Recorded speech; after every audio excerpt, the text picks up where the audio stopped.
নজিরবিহীন দৃশ্যের সাক্ষী রইল ৭ সমুদ্র দূরে ব্রিটিশ পার্লামেন্ট।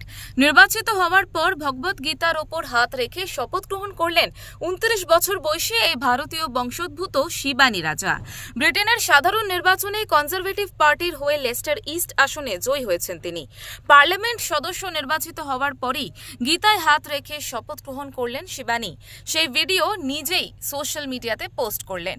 উল্লেখ্য, লেস্টার ইস্ট আসন গত ৩৭ বছর ধরে লেবার পার্টির দখলে ছিল। এবার লেবার পার্টির প্রার্থী ছিলেন আরেক ভারতীয় বংশোদ্ভূত রাজেশ আগরওয়াল। এবার লেবার পার্টি বিপুল সংখ্যাগরিষ্ঠতা নিয়ে ব্রিটেনের মসনদে বসলেও এই লেস্টার ইস্ট আসনটি ছিনিয়ে নেন কনজারভেটিভ দলের শিবানী রাজা। লেবার পার্টির প্রার্থী রাজেশকে হারিয়ে বিপুল ভোটে জিতেছেন শিবানী। জানা গিয়েছে তার পূর্বপুরুষরা গুজরাটের আদি বাসিন্দা। শিবানী ব্রিটিশ নাগরিক হলেও ভারতীয় সংস্কৃতি, হিন্দু ধর্মের প্রতি আস্থা বজায় রেখেছেন। গীতা হাতে নিয়ে শপথ গ্রহণ করতে পেরে খুশি শিবানী। ভিডিও পোস্ট করে নিজেই তেমনটা জানান এই ভারতীয় বংশোদ্ভূত ব্রিটিশ সাংসদ শিবানী রাজা। ব্যুরো রিপোর্ট, ওঙ্কার বাংলা।